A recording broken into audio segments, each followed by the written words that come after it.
is with the one down in Rockefeller that's half, it's like the Charlie Brown tree, just much Yeah. bigger. I know. They had to put extra branches on Yeah. it. Did they do, is that what they did on it or to Yeah, fix it? Oh, they did? that's what they said. Oh They my were bringing God. in branches that they were gonna drill in or Crazy. whatever to make it look like it should. It's pretty sad. It kind of goes with the time, doesn't it? It I really guess does. it does. How you doing, Ray? You're muted, buddy. Oh, I tell you. It's okay, 9. Yeah. Hey, Ray. There's too many Okay, reasons We're live now. online things to figure out where all on, off mutes and everything else are. Well, we see you and we hear you. Yeah, What happened to Dean? He was here a minute ago. Yeah. I don't know. Maybe. Had to get something to drink, I guess. iPhone, Jeff, Elliot, Gary Gotta go Thorpe, pretty far in Caleb, the bars Rebecca around Bullock, here. Allison.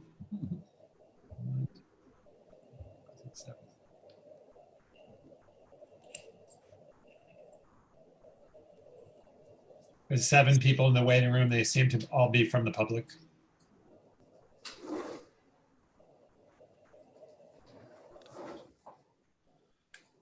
$5.58 is what I have right here. Me too.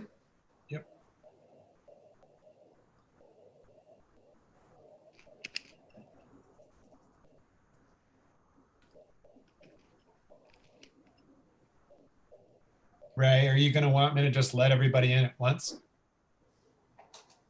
Yeah, I guess, well, let us just get through the boilerplate and then we open it up. Okay. Yeah, after Carol reads the public hearing notice, then we can open it up.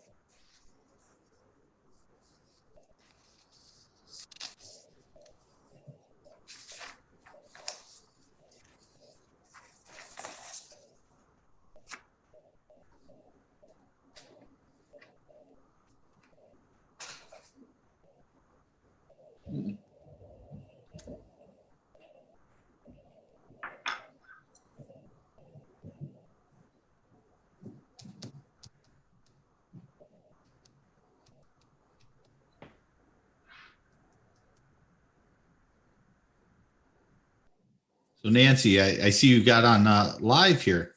No phone today? Decided to make it happen? Well, they surprised me and actually fixed my problem, but What? it was not without a lot of pain. No, All right. no. Between my loss of hearing and their accents, it was what? Huh? What? What'd you say? Repeat that. But it's fixed, so I'm happy. Good, good.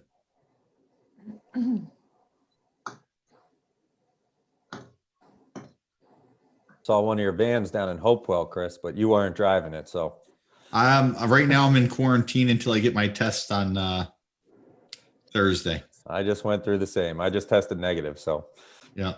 I did it before, I did it 2 days before I came back up and so. I had a test because I was exposed to someone. Oh, were you? Yeah, but it turned out all right. Good. Michael, do you have to go to the city for anything?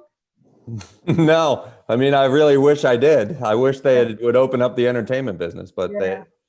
So you have no need. Okay. I rented 3 fire extinguishers in the past 9 months. It's good news, bad news, right? Good news is you're not down in the hub where they have problems. but- Everything's ready, Ray. Okay, 6 o'clock. I'd like to call this public hearing on the proposed local law number 3 of 2020 Ag Events Law on December 8th, 2020 to be open. Audience participation is allowed. So we'll have to do attendance. Everything's by roll call, so just so the audience knows it. So to establish the quorum, Oberly here, Councilwoman Cunningham, There, Councilman Giuliano, Here. Councilman Dean Michael, Here. Councilman Witten, Here, Town Clerk Mackin. Here. Everyone's present, so we have a quorum. We can officially hold a meeting. Town clerk will read the public hearing notice. Please take notice that the town of Clinton will hold a public hearing on Tuesday, December 8th, 2020 via Zoom video conference, consistent with Executive Orders 202.1 and 202.15 as extended, addressing the COVID-19 virus at 6:00 p.m. prevailing time, or as soon thereafter as the matter is reached on the agenda concerning proposed local law number 3 of 2020 titled Agricultural Events Law, pursuant to Article 16 of New York Town Law. Please take further notice, due to public health concerns, in-person attendance will not be permitted. However, the public will be fully able to observe and participate in the public hearing via computer, smartphone, tablet, or other electronic device. The public is invited to attend the public hearing held via Zoom video conference and comment on the proposed local law. Members of the public who wish to comment may do so by joining via Zoom. The passcodes will be published on the Town of Clinton website, townofclinton.com, which will enable the public to participate in the meeting. The codes can also be retrieved by emailing Town Clerk Karen Mackin at townclerk@townofclinton.com. Comments for the public hearing can also be submitted in advance of the public hearing by sending an email to townclerk@townofclinton.com. The local law will take effect immediately upon filing with the Secretary of State. Complete copies of the proposed local law are available at townofclinton.com and at the Town of Clinton Clerk's office for inspection during regular business hours.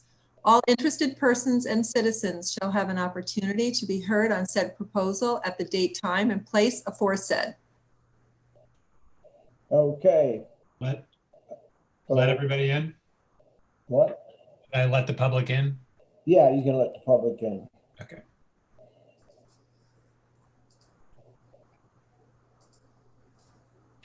All in?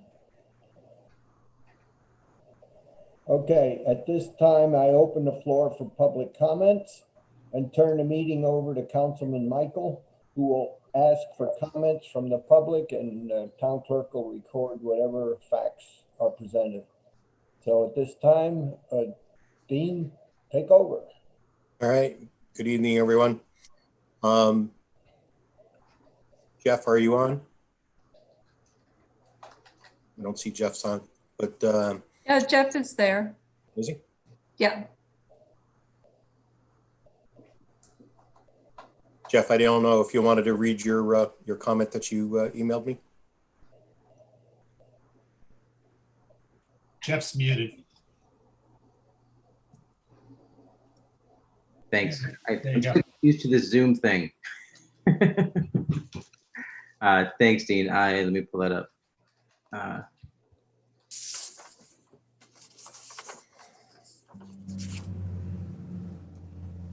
So while you're doing that, just so everybody knows, Shane had only just sent out, even though everything was updated back in February with the comments from the last meeting, Shane made updates.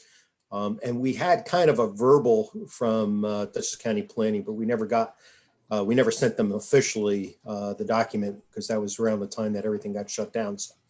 So Shane had only just sent it to them. So they do have 30 days. So we can't take a vote on it tonight because we need to wait for Dutchess County Planning for 30 days. So, and then we haven't gotten a comment back. So, but Jeff, if you're. Okay, yeah, I got it. Thank you, Dean. Go ahead. Do you want me to include the part about the conference center? Whatever you think is appropriate. So, So just so everybody knows, this is kind of like a two-phase process, because currently we already have current law on the books for a conference center, which the Dutchess is the only one that has that permit. So someone could actually go in and get a conference center permit. What this does is it separates ag events and conference centers. And because we are separating them, we do need to modify that language in that conference center law. So we did plan on, well, we have the changes. So we can talk about it tonight, but it'll be a public hearing for next month. Okay, great. Yeah, thanks. That was what it sort of hit me this morning when I was reading the latest version. And like I said to Dean, I think this is the best version yet. So congratulations for all the work to get to this point. But that was something that I noticed, was that since everything falls under the new 250-45.1, it only applies specifically to agricultural event venues. So someone could conceivably apply as a conference center and circumvent the more strict rules that are being put in place and under the agricultural events venues. But given what Dean just explained, then for the conference center to also be reviewed, and I would imagine some of these then would be applied to that, and I look forward to hearing that. So I'm glad that that's in the works. And then the other specific comment, and I do have some things, just most housekeeping stuff, but the other specific comment was again related to the amplified sound. Currently it says all sources of amplified sound, including but not limited to music, performances, and spoken words, shall be contained entirely within an enclosed structure. And one of the things that that sticks with me through this whole process is we got here because of the desire to create, to give better enforcement tools to the town. And so in an instance like this, where it's a technicality, I understand, but a cell phone ringing, for example, or a cell phone being used to play music is an amplified sound. So it makes it almost unenforceable by commonality. And if what we're trying to do is to create better tools for enforcement, then it seems to me to make more sense to word it something like this: all sources of amplified sound intended as part of the event, including but not limited to music, performance, and spoken words, shall be contained entirely within the event area. And then eliminate the sentence that follows that regarding buildings and structures. And what that does is it means that any source of amplification has to be contained within the event area. And later in the same paragraph, it refers to the town noise ordinance. So everything is covered in there. I just think that cleans it up and makes it more easily enforced. Thanks, Jeff. Thank you. And I know, Rebecca, you had just sent over an email, and I hadn't gotten a chance to read the whole thing, even though it's not that long, but I did briefly skim through it. So if you want to make your comment. Thank you, Councilman Michael. My comments are brief. I will second the comments that this law has come a long way. I really appreciate the town board's efforts and responsiveness to our previous comments. My additional comments are really limited to the section of the law that addresses the renewal and review of the special use permit. We very much appreciate that it's no longer subject to an annual application. It is, though, still subject to an annual submission by the zoning administrator. And then the language states that the planning board shall have the discretion to amend or revoke the special use permit based upon the findings of its annual review, and may, in its discretion, hold a public hearing prior to taking any action. It is the discretionary portion that I'm commenting on. Is case law supports that a municipal board's decision to revoke the special use permit cannot be arbitrary, capricious, must be supported by substantial evidence, and you have to abide by certain procedural formalities. One of those being notice to the interested parties and a public hearing as supported by case law out of Westchester County. In addition, we just note that revocation is not appropriate when it would be unduly harsh in relation to the alleged violation and shocking to one's sense of fairness. So we respectfully submit that the language quoted in my letter should be revised to provide that a public hearing on notice to all interested parties only if the planning board finds that the zoning administrator's report raises grounds for potential amendment or revocation. If the zoning administrator's report does not raise any alleged violations, the review should be complete at that time. However, if the planning board does intend to amend or potentially revoke the permit, the holder is entitled to notice and an opportunity to be heard. Thank you. Yeah, I mean, that all sounds fair. I mean, in the sense that the only reason for the review process was to hear comments from the neighbors or any other interested party for any violations, whether it be excessive noise or continued issues. And so it allows for an opportunity for town residents to have that ability to either fix, remedy, or get rid of the event, center itself. Yes, and I understand that, and comments haven't come from this board, but during the course of these public hearings that I've attended, there has been some interest in, if there's a violation, pull a permit, revoke it. And we just want to make clear that the holder of the permit does have the opportunity to contest any allegations made of violations. Absolutely. Thank you. Yeah. Anyone else have comments or?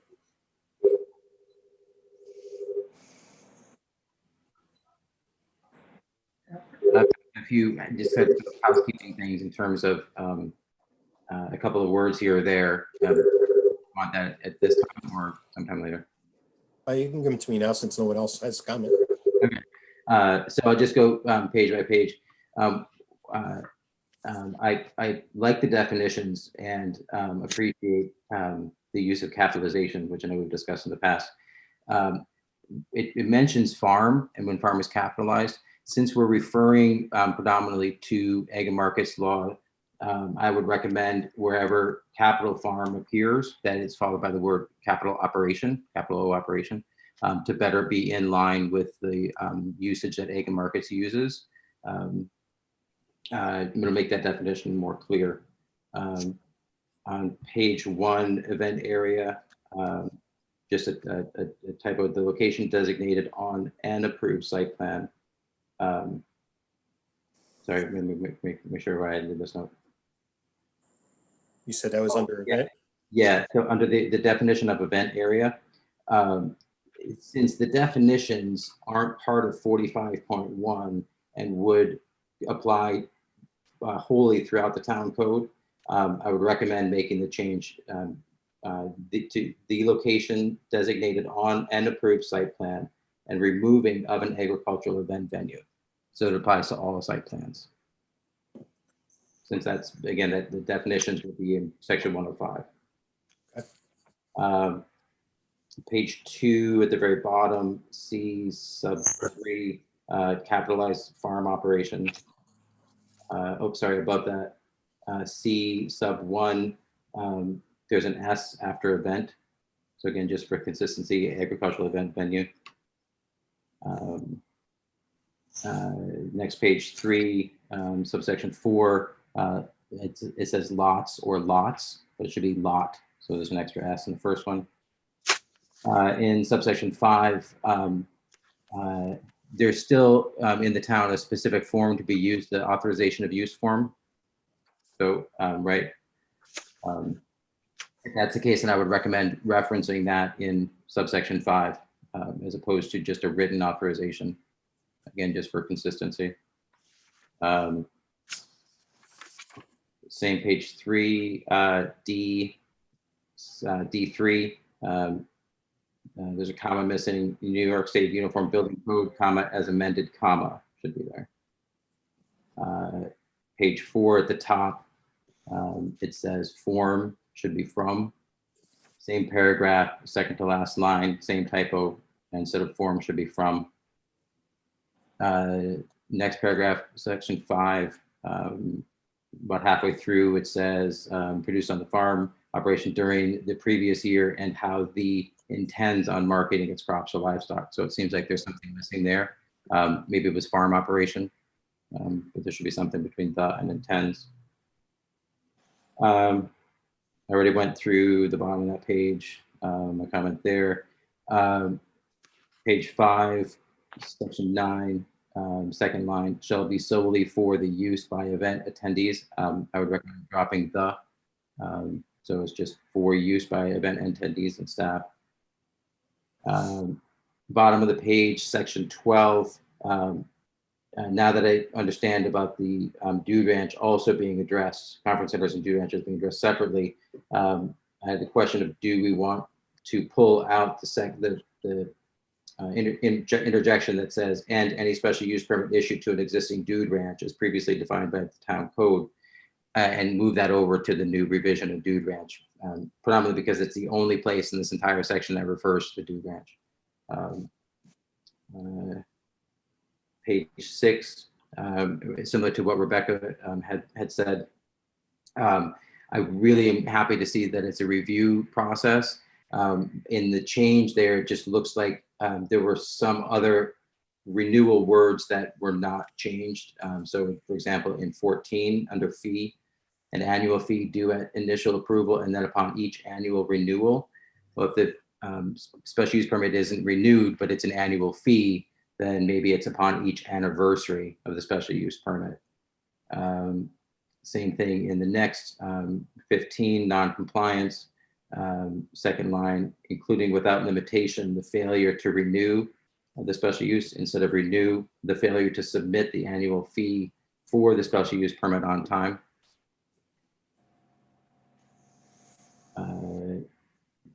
Section 17, health department approvals, swimming pools and public water supplied should be public water supplies, or public water supply. Singular is probably fine too, but and again, there's an S on events, and that was it. Thanks for letting me go through that. Sure. All right. Anybody else have comments? Arlene, you need to unmute. Arlene, are you saying something? Hold on, sorry. How's that? Sorry. Sure. Just questions. Sorry, Dean, I didn't get the chance to send you a comment. So how do we differentiate this from those people who, let's say, they just want to have a wedding event? So I understand it says they have to use their own products, and it's an ag event. So I guess this is different from the ag events than the regular people who just want to have a wedding venues or using the farm exemption to have an event, right? Mhm. So someone's using, you just read the definition, which is agricultural venue. If you And you have you have an event and you have the agricultural event venue. Yeah. Right. It specifically says for hire as a location for events. So if you're just having a wedding that's not for hire at your house, that doesn't apply. Yes, and it's commercial. Okay. On another note, like going back, we have this huge thing about on Field Road, right? Because since now it doesn't restrict with the town road or the county road. Like Field Road, there's one property over there that the whole neighbors are totally against, because Field Road is a one-lane road, and it's congested. So with this regulations, they'll be able to qualify, right? Yeah, we went around about the road and whether county or connector or any of the languages that we're using before. So this is the product after going through all that. I'm sorry, taking advantage. Also, going back, we were talking about limiting the number of events. With these regulations, they could have as many as they want. Going back, we're trying to limit like 6 a year. With this one, they could have as many as they want. Mm-hmm. That was another thing that was in several drafts that changed over the course of time. But it was so ag markets, the county planning, everybody that's put input basically said, if this is truly a farm event, you can't limit farms from having events. And another thing, since they could have weddings or Sweet 16, whatever that is, of course, they're gonna be serving alcohol. Is that included with that verbiage about the food and the beverage? So they're okay to serve alcohol, right? Well, anybody that serves alcohol has to have a license. Yes, but we're talking about how is it gonna impact about traffic, drunk drivers, people driving in and out, health hazard, safety. I'm missing the question, or I'm missing the. Well, you're right. intent. I understand we talked about all these different things, but whether the fact is that the wineries, the two wineries that we have, or whether it be Adrian's old Adrian's farm that actually produces a beer product, have a farm producing license. I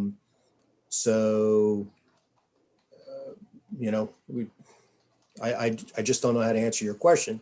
I know what your question is, but it's how do you stop anybody from drinking and driving on the road? I mean, it's. Yeah. I guess it's more of a impact and safety measures, to the public.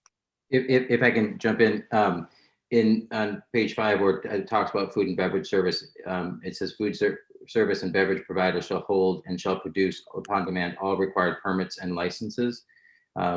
And so for someone to serve alcohol legally in the state, they would have to have, as Dean mentioned, a license from the New York State Liquor Authority, even if it was a temporary one-day license. Mm-hmm. And in order to obtain that license, one of the things that the applicant must agree to is enforcing all New York State laws around consumption and control of alcohol. And so that the license holder becomes fully responsible for anybody who is over intoxicated or anybody who drinks and drives from the property. So all that sort of built into New York State laws, which this references. It could be more specific by actually calling out a New York State liquor license in paragraph 9 there.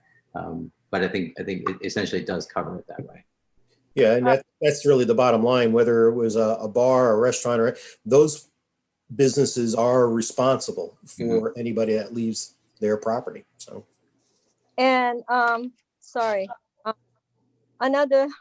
With regards to the sound, to the music or whatever noise, can we put on the regulations about how about putting soundproofing the building? Not just we talked about that, and I think Jeff, you even made comments about it in several of the meetings. It would be impractical to soundproof a whole barn.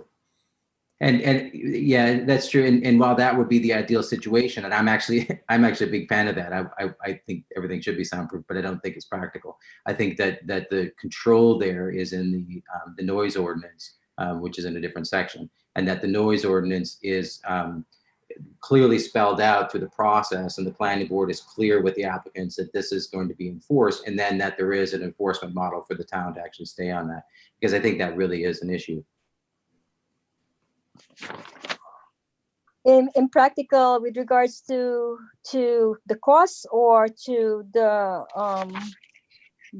construction on the barn? Largely because of the cost, and also a lot of the events and are held in tents, which is allowed by earlier parts of the law. So a tent wouldn't be able to be soundproofed, or if it was fully outdoors. Well, I think the cost factor is going to be out of the question. They're going to be making money for this events, I assume. Just that you can't soundproof something that it's totally soundproof. And so, again, we've went through this for the last 2 years, talking about the different measures and everything else. The bottom line is that we have a noise ordinance. So whether it's soundproofed or it's not soundproof, there's still a noise ordinance that is supposed to override everything. All right. What's my last question?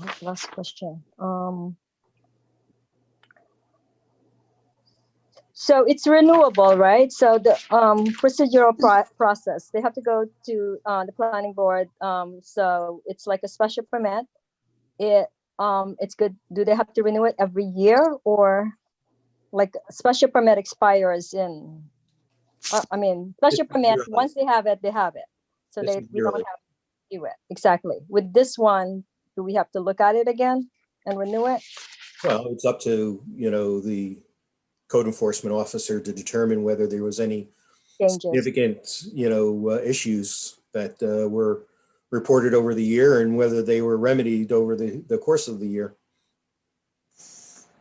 And the 10 acres, it's, they have, anybody who has 10 acres and they are in the ag district and a farm can apply.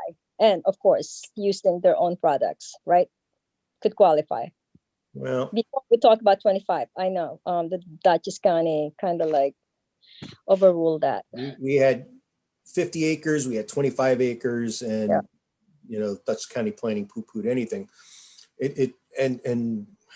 Whether it's a farm and, there's limitations as to income that has to be produced versus the revenues that you get from non-farm activities.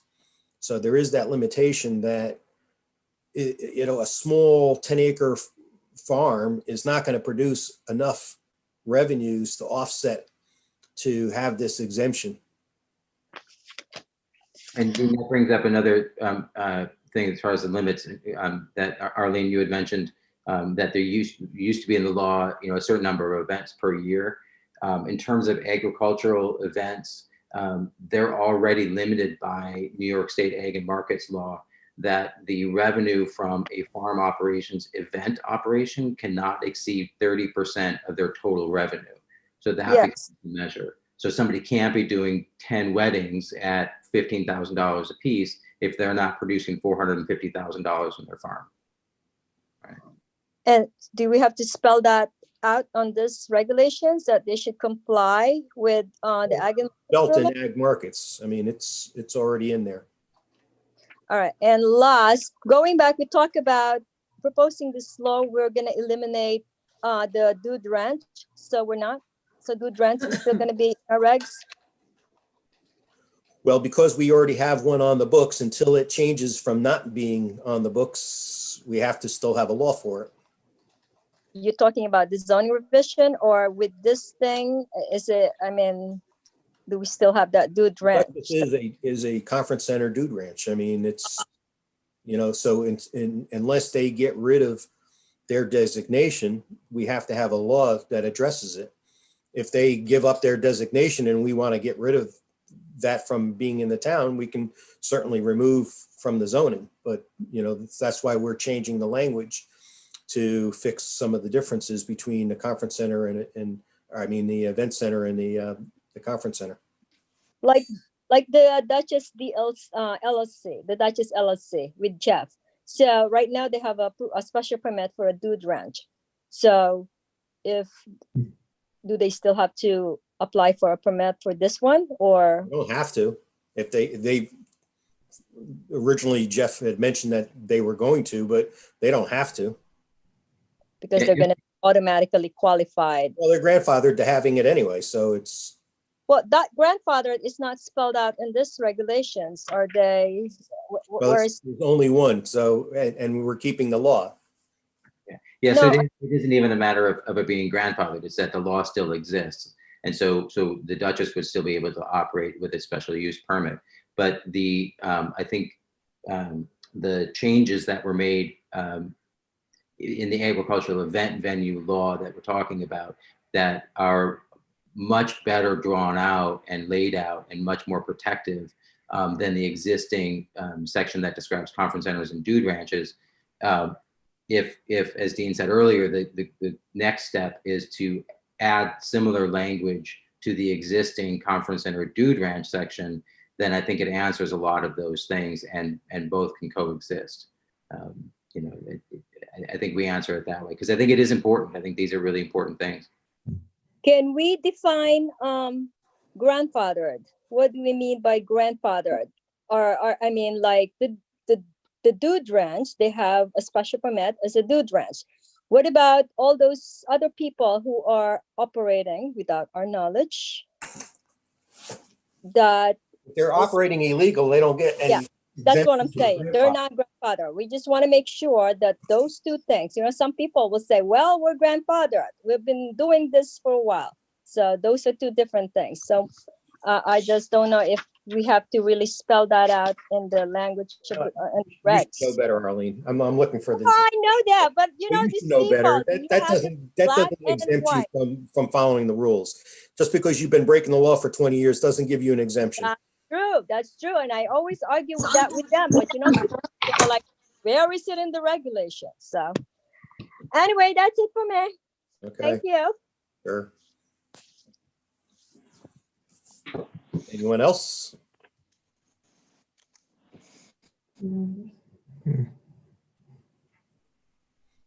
So, as I mentioned, we can't pass this law tonight, only for the fact that we haven't gotten the approval from Dutchess County Planning.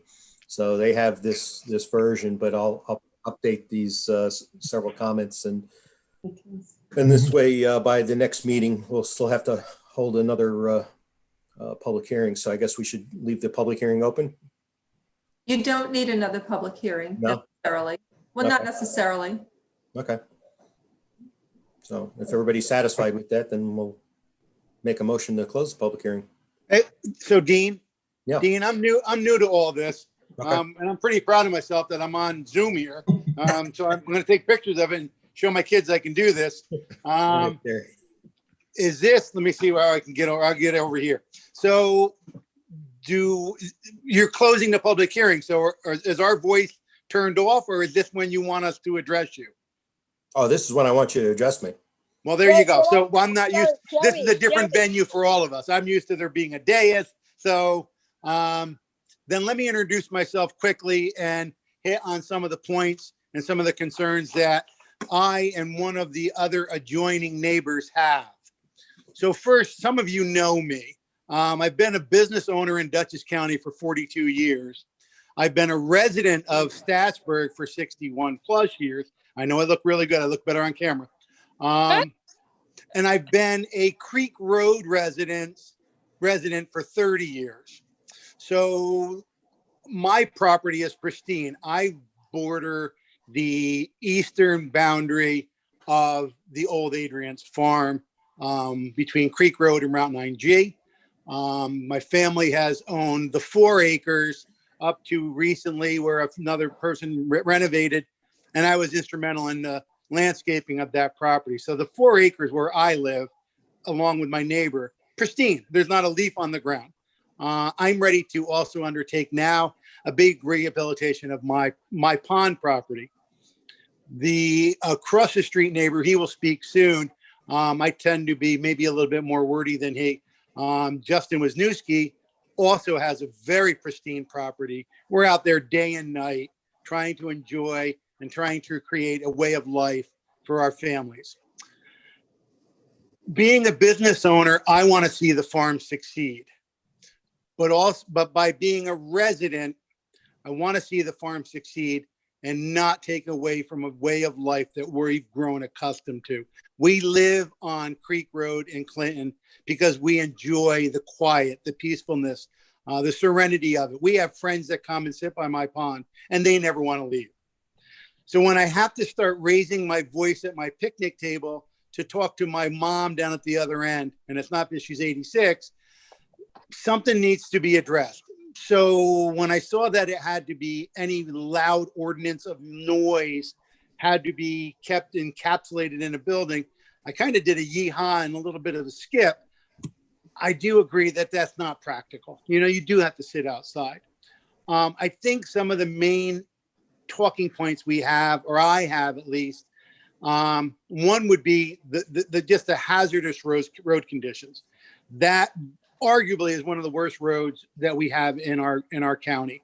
They use it as a bypass road to get over to Route 9G instead of coming down to the Four Corners. It's the worst corner other than the S-turns above Toad Hall. We have young people regulating traffic to and fro. This is during a pandemic season. We're scared to death what's going to happen non-pandemic here. And again, this is nothing against any of the owners of the farm. We're all for it, but we've got to do this and do it safely. The cars and the traffic, just unacceptable. The rate of speed and the volume of traffic on there. And it's a weekend venue. Now we're doing almost a weekly, every day venue. So we're subject to this throughout our entire season. I have a beautiful pond, beautiful pool.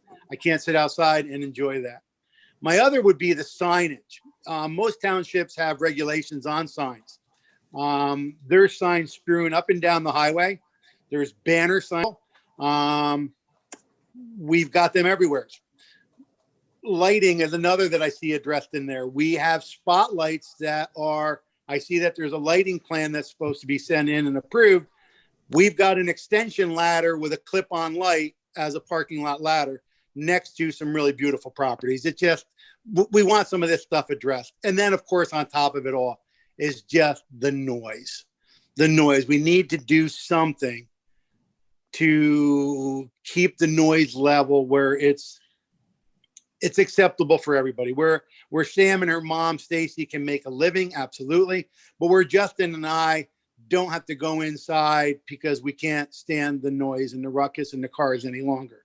So again, we've got pristine properties. We've got a nice way of life. We're just trying to maintain that way of life. So help. Those are my talking points. And those are my concerns. I don't drink alcohol, so I don't want people on my road drunk either, but that's besides the point. So those are my talking points. Justin Wisniewski is also on here. Maybe Justin wants to pipe in before you close out the public hearing. I do have one final note, though. I did not get, I wasn't told that this meeting was taking place tonight. What is the typical procedure for informing local landowners? Well, first of all, we have a notification system where if you register your email, not that this particular event was emailed out to everybody, but the first thing I would encourage you is to register for email notices. Okay. Our planning process, typically, whether it be a zoning issue or a planning issue, sends out notices to whether it be the paper or, so all public hearings have to be notified to those sources, which Carol sends out the notices. So there was a notice sent out to it. I'm just used to the old certified mail technique.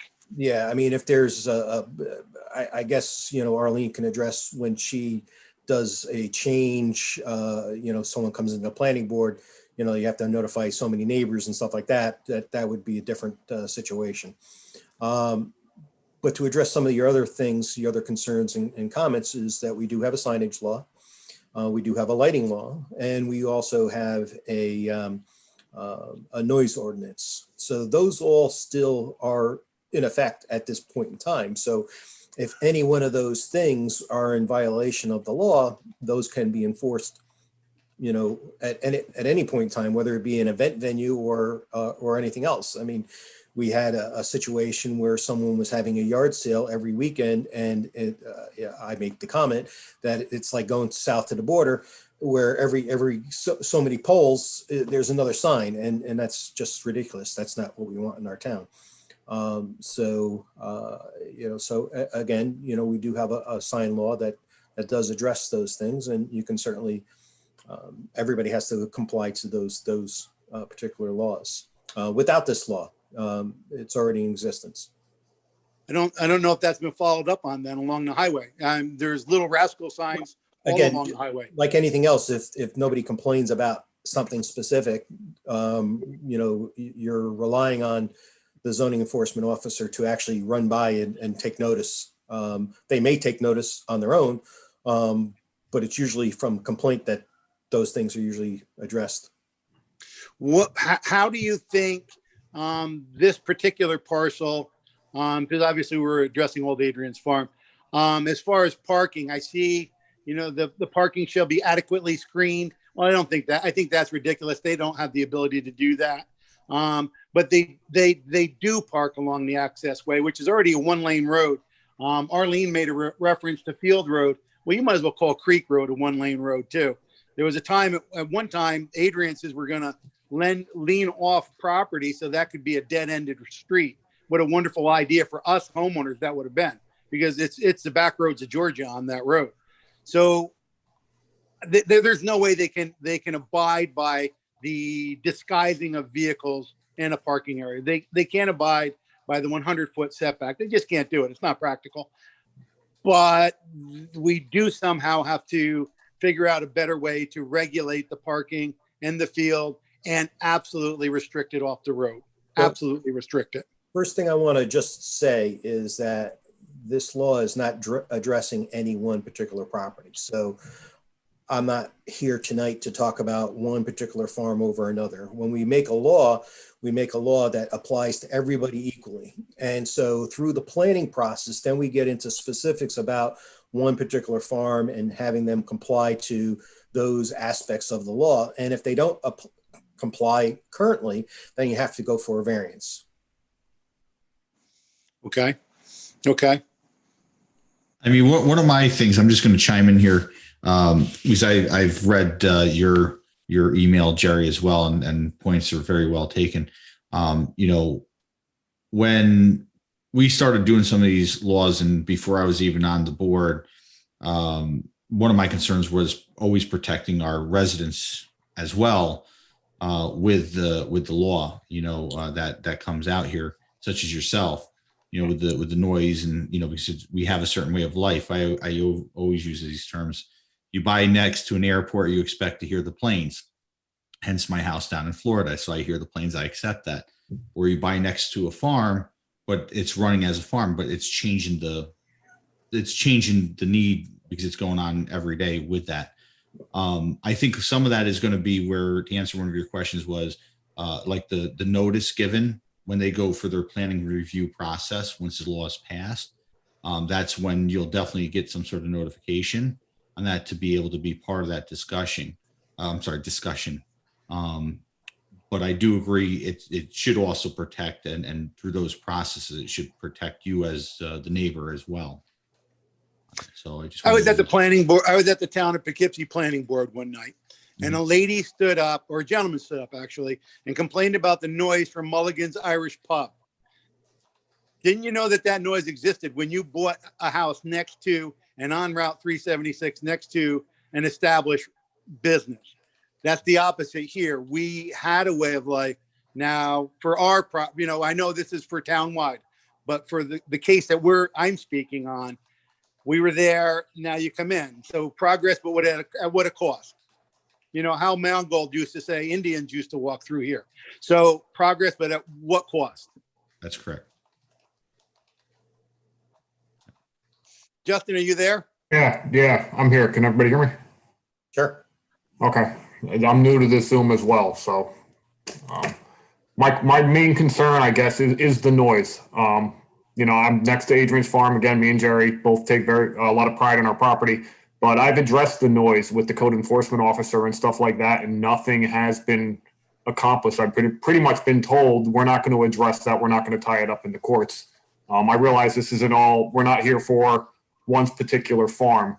But I read through the laws, and I'm just curious on how everything is going to be enforced, because the law is only as good as the enforcement of it. Otherwise, it's just a waste of paper. And that's kind of... And that was certainly part of the planning process of creating the law, is that, we can institute all these different rules and regulations, but if nobody's going to do anything about it, then we're wasting our time. Absolutely. That's my concern, is that up until this point, the code enforcement officer has failed to act on anything or even take any type of enforcement action whenever there's been viable complaints with the existing laws that are in effect for the town of Clinton. So, and I've read your emails too, so I know what your email was. But as far as specific, whether it be a sign, whether it be a noise, once a noise complaint is made, you have to catch it so that you can have a meter and you can test at the edge of the property as to what the noise level is. So that would have been the process, but I guess all events have stopped in that particular case. But in all cases, it's a matter of if someone's having a party every single night, doesn't matter if it's your neighbor or whoever, you know, there is a noise ordinance. So it's really a matter of catching someone in the act. So whether it be a complaint to the police and then followed up by the zoning enforcement officer, or, you know, if it's constantly happening, that the zoning enforcement officer sets up a time and when they're going to go and enforce those, that's what their job is. Here's my thing. The complaint to the police is absolutely nothing. Police, and most of the police around here do not enforce any type of local ordinances. So that's why even go that process. Well, it was just a matter of, and that was one of the comments with the email, is that it sets up a complaint and at least it can be followed up with. It's a waste of resources. It sets up, all it does is set up a computer entry that they came, and they, you know, the police do not have decimeters. We're not trained on decimeters. You know, that's why whenever I originally asked it, you know, about the noise and when had he come out and checked on it, you know, the initial emails early on were, oh yeah, I stopped on my way out to work and my way home from work. Well, 7 o'clock in the morning, there's no parties going on or events. And 5:30 in the evening, there's no events going on. You know, logically, it would say I got to go during the time of an event, Friday, Saturday, Sunday. It's not hard. I can tell you pretty much when the music's going to start up every weekend. Yep. I understand. Hey, Dean, how many, so obviously Justin and I are talking on the one parcel. How many parcels in our town do you think are going to be subject to this? You have Malaya's vineyards, but they're way off the road. How many other places would this impact? Well, you say they're way off the road. They still border 4 houses over on Rimpf Road. And the whole thing with sound is... Didn't know that. Yeah. Jeff will tell you, because you can have a party and not hear the noise that loud at the party site, but because of the echoes, it can actually jump over a valley and end up somewhere else. And people have complained that someone had rented the pavilion, Fran Mark Park, and heard noise all the way up Browning Road. So echoes are going to go everywhere. So Dave Stewart's also on this link. Dave lives down in the old Seidler house, down by the old nursery. Dave teased me one day. He said, hey, he texted me. It was a weekend. Could you turn the music down? I said, I'm not at home. So I can hear the diving board at the swim and tennis club. I mean, that's all part of life, you know, but obviously the noise is traveling. Obviously the parking is a problem. Obviously the traffic is a problem. I'm just curious as to how many other places in town this is being written for or taken in consideration for. Well, I mean, it's, well, we have 2 wineries. So we have Clinton Winery, we have Malia, we have Old Adrian's, we have the Duchess, and the Road, the Field Road. And then we have the Field Road. Those are the only ones that I know of. Well, there's actually one on that's gotten several complaints on Schultz Hill. Yes. Right. If I may, in answer to your question, Jerry, who is this law being written for? Dean named a bunch of properties that are either, you know, operating correctly by permit or operating without. But this law is actually being written for every property in Clinton. So any property in Clinton that meets the requirements in order to apply to be an agricultural event venue could apply to be an agricultural event venue, and then they would be subject to following all of these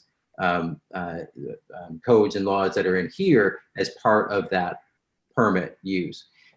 There are still people who are going to do it without the permit. Since we're talking about Old Adrian's, for example, Old Adrian's doesn't hold a permit to be able to do those events at all. So regardless of what the law says, and I think Dean alluded to this before, it really becomes an enforcement issue. And part of that is creating that paper trail. And, you know, I get it that for law enforcement, for example, it's a waste of time. It's absolutely a waste of time. And, you know, I look at that as I try to be a good neighbor, and, you know, operating the farm, we try to be a good neighbor. And we did a lot of experimentation with sound travel. And the Duchess is a 236 acre parcel Our closest neighbor is, I think it's 2,700 feet from where we hold most of our activities. And yet the sound travels through the trees. I talked to an acoustic engineer who explained that trees can actually amplify the sound and increase the distance that it travels because they vibrate with the noise. And so our response to that was to change our events. We no longer do events at night. The sound ordinance, and I think this is a ridiculous hour, but the sound ordinance is effective at 8:00 p.m. So any noise that is heard at the edge of the property of a certain decibel after 8:00 p.m. is a violation. If somebody comes to us and wants to do an event, we're very clear about that. We're like, you know, if your event is small enough, we'll move you inside a building, but otherwise you're not going to be outside with sound. So in that sense, we sort of do self-enforcement.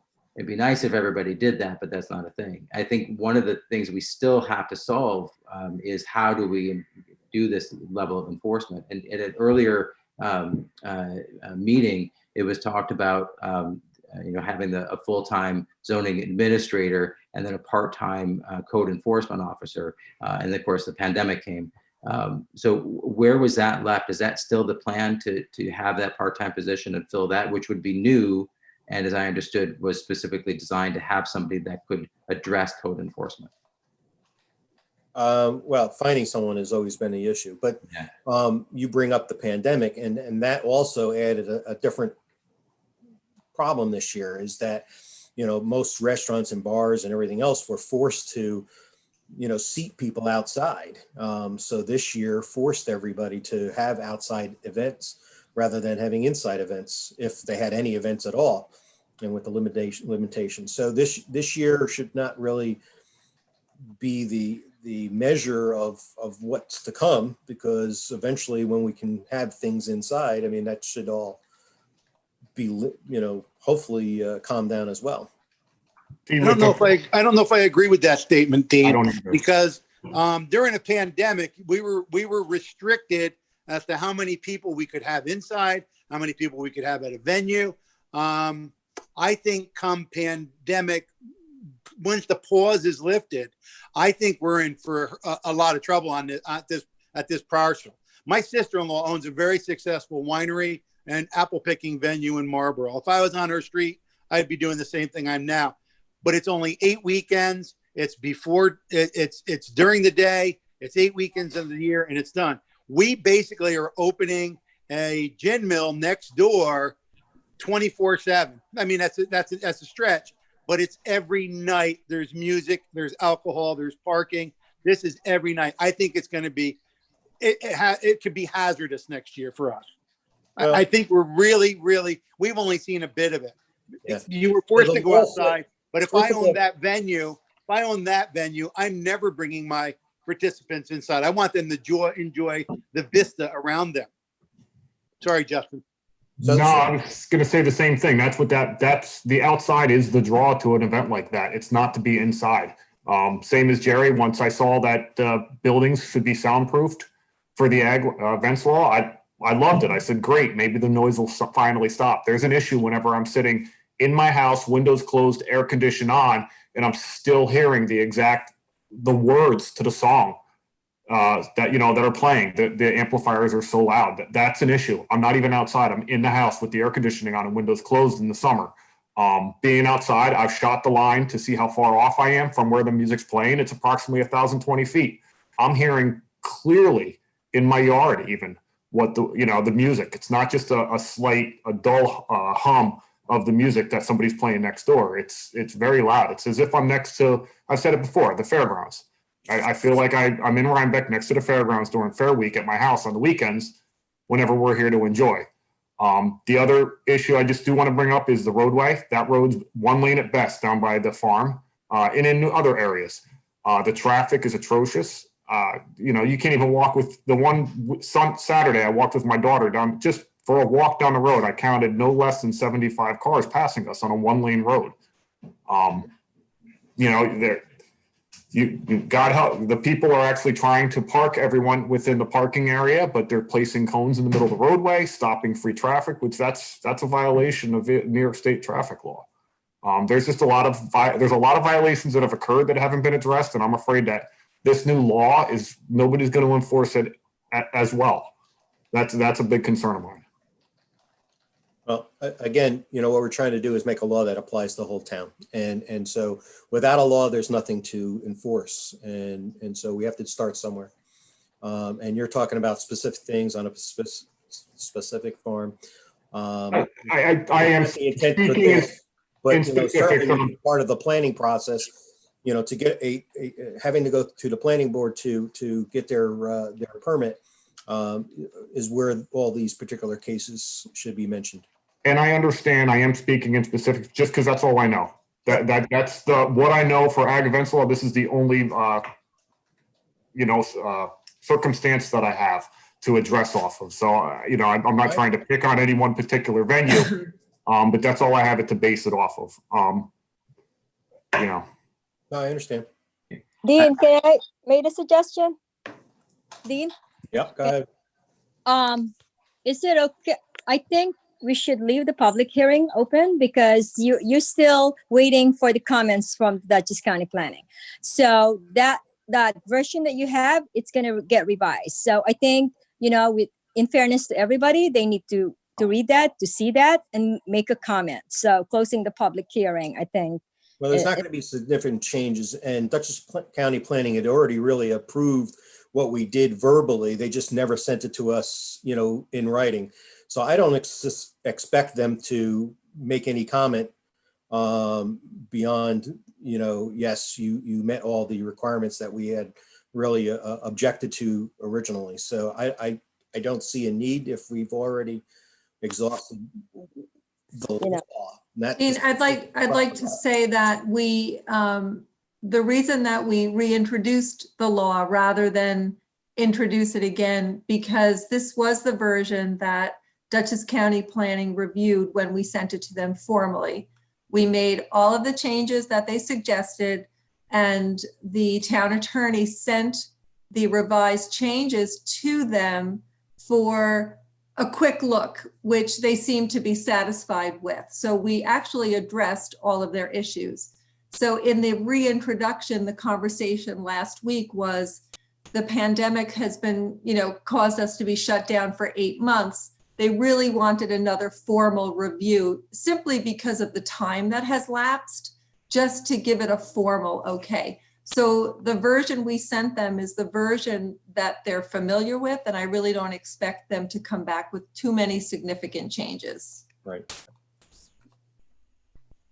So could I just ask, in finishing up, then I'll stop butting in. In fairness to the persons that obviously Justin and I are addressing, what guidelines did they have? And I commend you guys for your work. You can't be complimented enough. You've put so much time into this. So kudos to all of you and our wonderful town.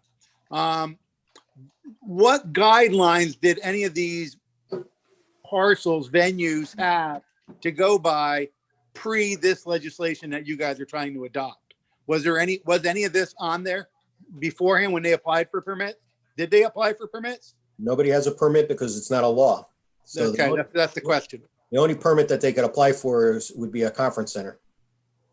And at this point, they should be complying with noise ordinances and not blocking the road. That's different. They should be, and they're not. And we know that that's an enforcement issue. I mean, I commend Jeff where he says that the Dutchess has been self-regulating themselves. They've been complying with all of these things voluntarily, and we wish others would do that. But this law at least will force venues like the one we're talking about to come in, apply for a permit. They will be told by the planning board what requirements they need to meet.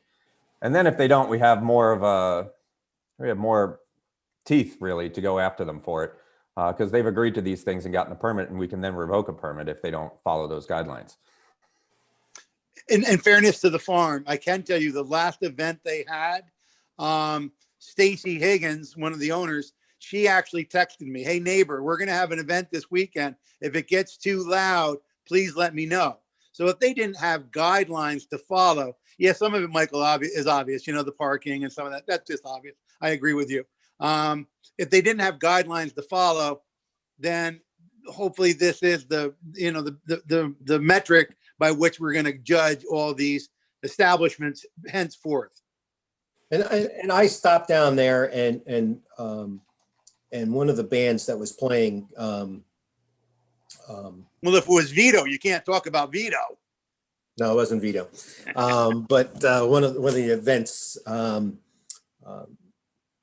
they went up and told the band that you have to lower the noise. And the person, the control board guy, whatever, he actually said he went to the property line and measured the sound. So that's one particular case. So I do know that they asked for people to wear masks. They have asked for people to turn the nose down. So, just the one time, that I saw that particular incident happen, listen, at the end of the day, if she's having too many events, again, I don't want to talk about any particular person, but if someone's having too many events and it becomes an issue, that's going to be an issue for keeping a permit if you get one. Hey, Dean, real quick, having to deal with the noise ordinance, is that listed clearly on the website? Is that where we'd find that? Yeah, you're going to go to, well, from our website, it's going to link you to Code 360, and Code 360 has all of our zoning laws. Okay. Dave, it's on the front page of the web, and it's just called the Town Code. Okay. And section 250-28. 250-28. Okay, great. Thank you, everybody. I just, like I said, I live up the road, like Jerry had mentioned, and I did kind of mention to him one time. I was out by my pool. Again, speaking about that one location, I was out by my pool. And I just pulled it up on Dutchess County Parcel Access. I'm over 3,200 feet away from the venue, and I could hear their music over my music by the pool. And I'm blessed to be an electrician, so I can just get bigger speakers, but that's not going to make my neighbors happy. So, so that's okay. And that was it. Not that I'm making a big deal about it. I just want to know what the rules are so that I follow them and everybody else follows them. So thanks for that. Okay. And good job, everybody. Thanks. So again, I don't want to talk about any specific person or parcel, but the law itself. So if there's no further comments to the law, then I would just close the public hearing. And as far as particular person or parcel, once they get their permit, they're going to have to apply and go to the planning board. And that's when you can specifically address those items. I do have one question on the law, just in regards to the traffic, on any of the roads. It said, who deems it, I guess, who would make the decision that it was unsafe? Because it did say that it would be at the venue's requirement to, I guess, have law enforcement or whatever come and facilitate the traffic. Who makes that decision if it becomes the issue? It's been a while since I read that specific. Yeah, I'm going to look through here and try to find it. I thought I highlighted it. I thought it was based on a size. No, I don't think it was based on a size. I know there were size requirements that the town could state how many people were able to attend specific venues. It's on page 4, and it says, section 4, if the planning board determines that the regulation of traffic on roads shall be necessary, such regulation shall only be done by law enforcement personnel. The cost of such traffic regulation shall be fully paid by the agricultural event venue.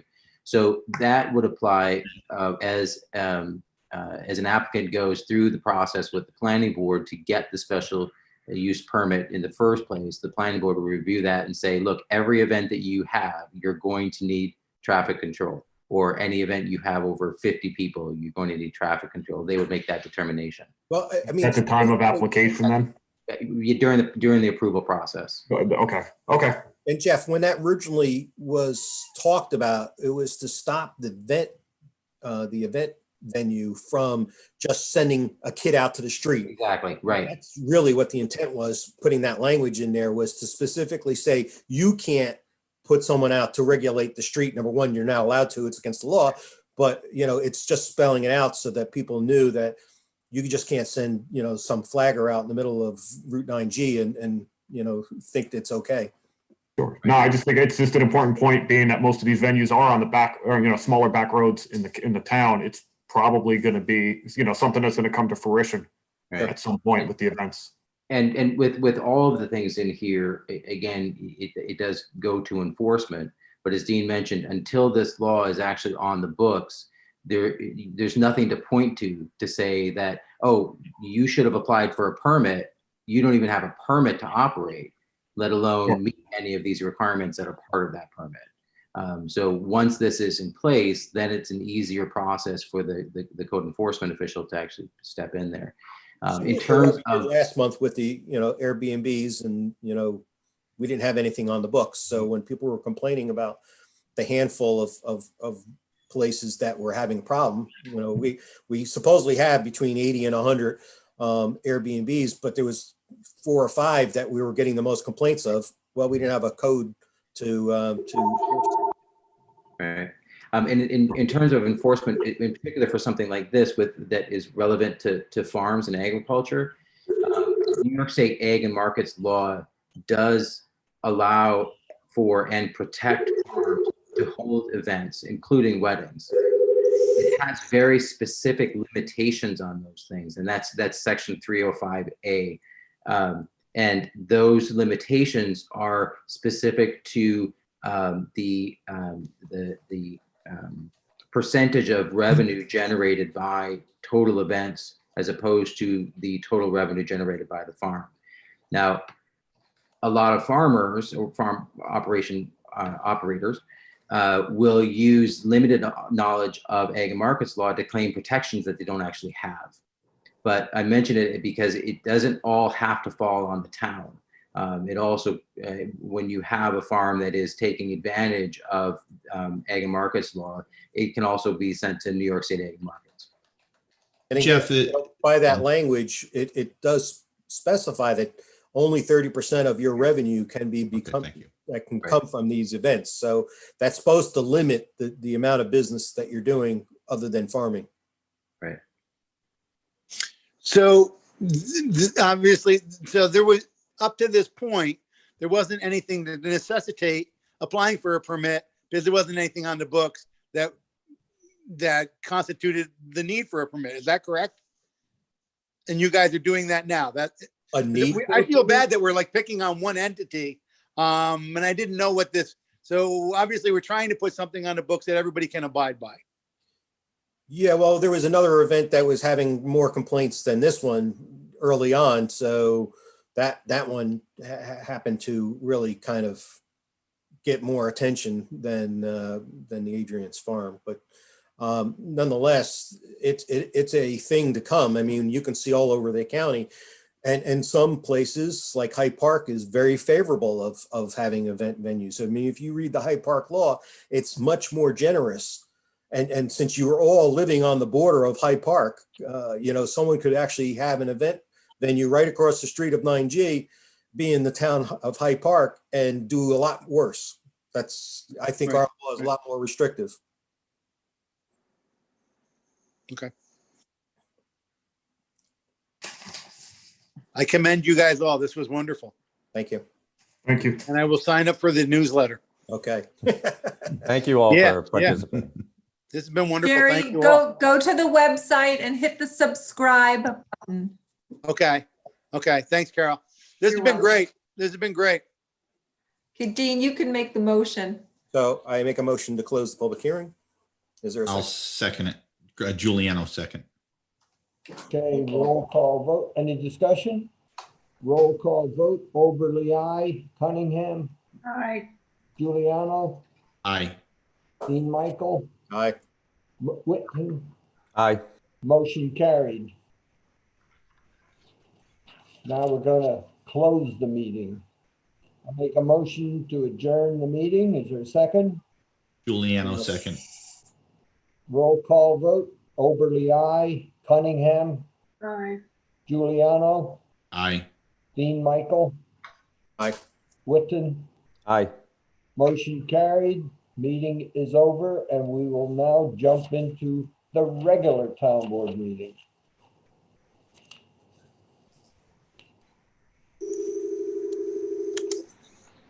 Thank you all for participating.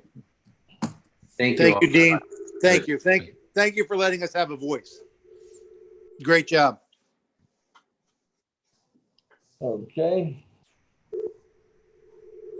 I'd like to call the regular town board meeting on December 8th, 2020 to order. It's being held via teleconferencing with Zoom and with YouTube live stream to the public. There's no audience participation allowed in this meeting. Members of the public can view the board meeting in its live streamed or on town board videos in the Town of Clinton website. Now, we have to do another attendance to establish a quorum because this is a separate meeting. Supervisor Oberly here, Councilwoman Cunningham, Here. Councilman Giuliano, Here. Councilman Dean Michael, Here. Councilman Witten, Here. Town Clerk Mackin. Here. We do have a quorum, so we can conduct business. The first items are a whole bunch of minutes that we got to approve, and we're gonna have a lot of them. I make a motion to approve the minutes of the October 29, 2020 special meeting. Is there a second? Dean Michael, second. Okay, any discussion? Roll call vote. Oberly, aye. Cunningham, Aye. Giuliano, Aye. Dean Michael, Aye. Whitton. Aye. Motion carried. Next one. I make a motion to approve the minutes of the November 5, 2020 public hearing on the 2021 budget. Is there a second? Dean Michael, second. Any discussion? Okay, roll call. Oberly, aye. Cunningham, Aye. Giuliano, Aye. Dean Michael, Aye. Whitton. Aye. Motion carried. Next one. I make a motion to approve the minutes of the November 10th, 2020 public hearing on community development block grant.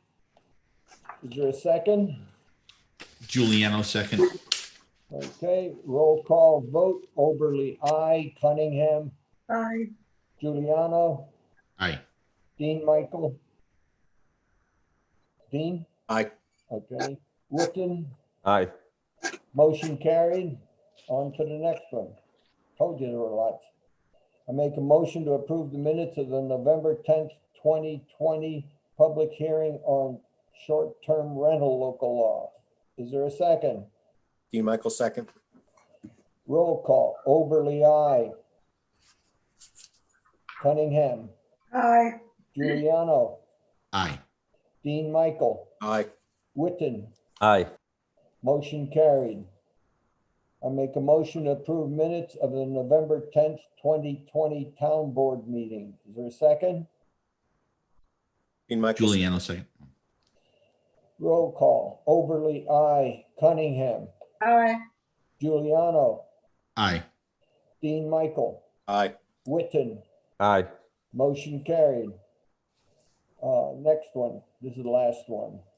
I make a motion to approve the minutes of the November 17, 2020 special town board meeting to adopt the budget. Is there a second? Dean Michael, second. Roll call. Oberly, aye. Cunningham, Aye. Giuliano, Aye. Dean Michael, Aye. Whitton. Aye. Motion carried. Now we go into supervisors' comments. I have a few comments here.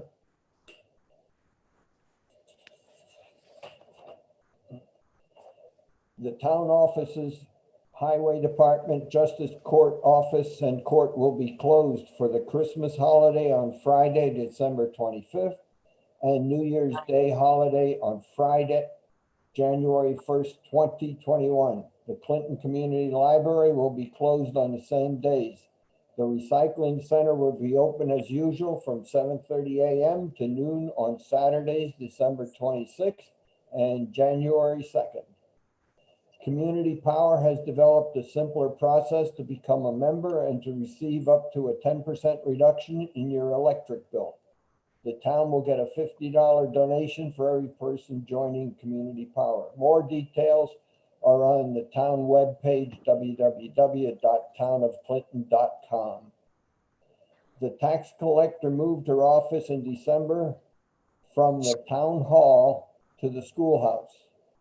A secure drop box will be installed on the left side of the schoolhouse entrance door to allow residents to drop off only their tax payment. All drop-offs for other offices are to use the drop-off boxes on the porch of the town hall. For in-person reserved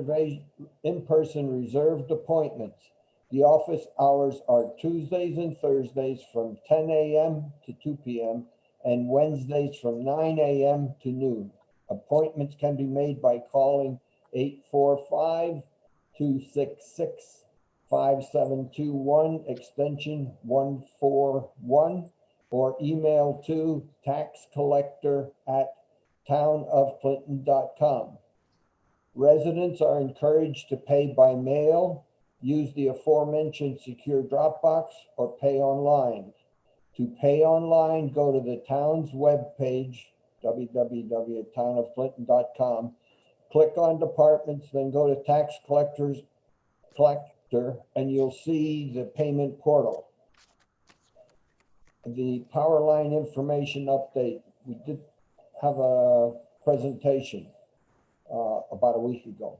The town continues to work on an agreement with Transco on the repair of damaged town roads when their equipment will need to cross the roads. Currently, they are starting construction at the northern end of the transmission line. Transco gave their presentation on December 3rd over Zoom to the community.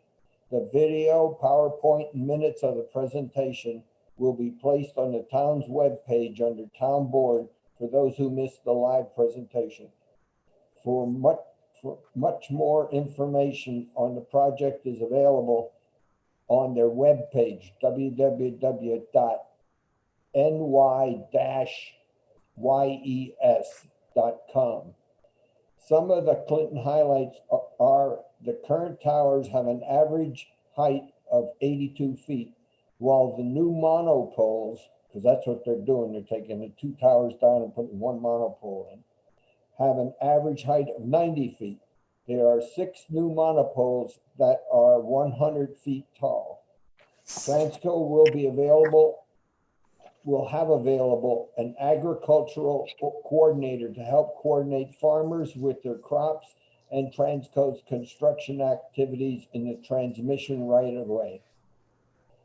Actual construction in Clinton will begin in 2022. Additional Transco presentations will be scheduled in 2021 as more information becomes available.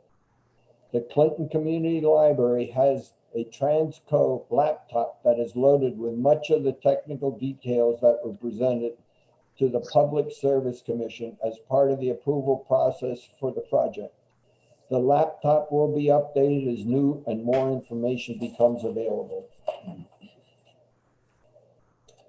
Okay, the next item is Councilman Giuliano. All righty.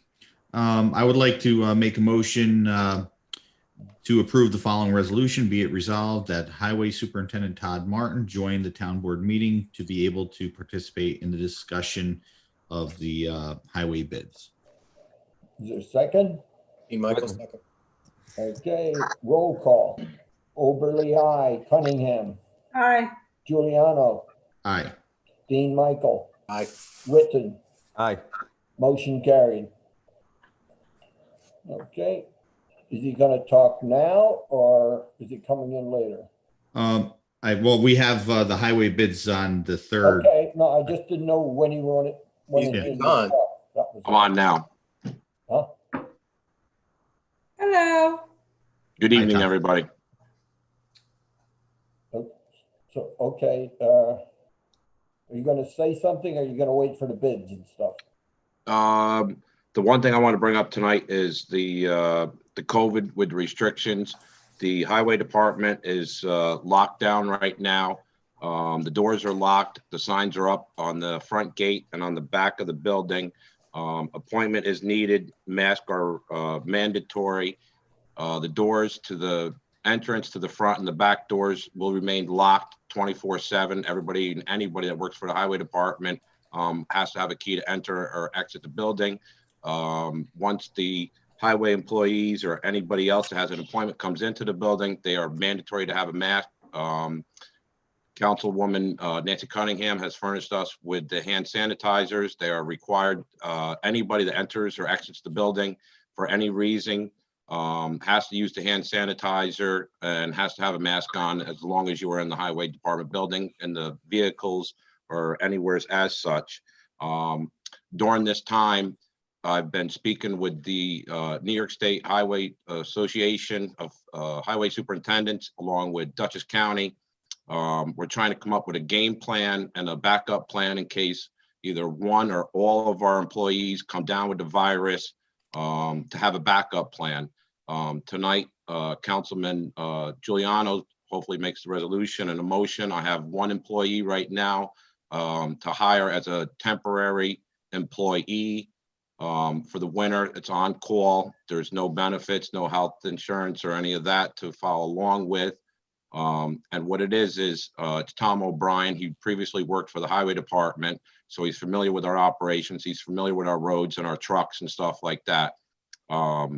He does have a CDL Class B, which is required for any of the highway department trucks that require that. So he does have the Class B license. When he's not driving one of those trucks, he will be driving either one of the smaller dump trucks or one of the pickup trucks for us. And it's on call. There's no set hours with him. I can call him 1 o'clock in the morning or 7 o'clock in the morning or 7 o'clock at night or whatever. He's on call. That is the only one that I have right now as a backup plan as a temporary employee. I've been reaching out to several contractors in the town of Clinton, trying to keep everything local, to try to find contractors that in case one or all of my employees at the highway department comes infected, I have to have a backup plan. I have a job and responsibility to maintain the roads in a safely fashion for any type of storm, whether it's ice, snow, trees down or something like that.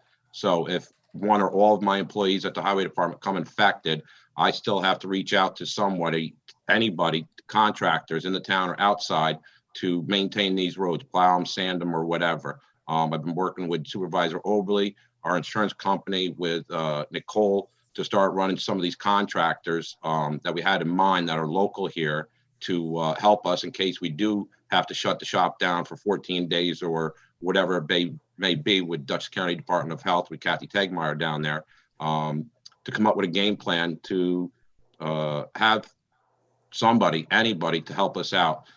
There is 3 local contractors right now in town that are willing to help us out in case there is an infection or COVID cases in the highway department, to come and help us out. I'm trying to work out the logistics of it as far as money wise, insurance, workers' comp and all that with Supervisor Oberly and our insurance company to make sure they're legal and legit. So we're not hiring somebody fly by night to cover us in case something does happen.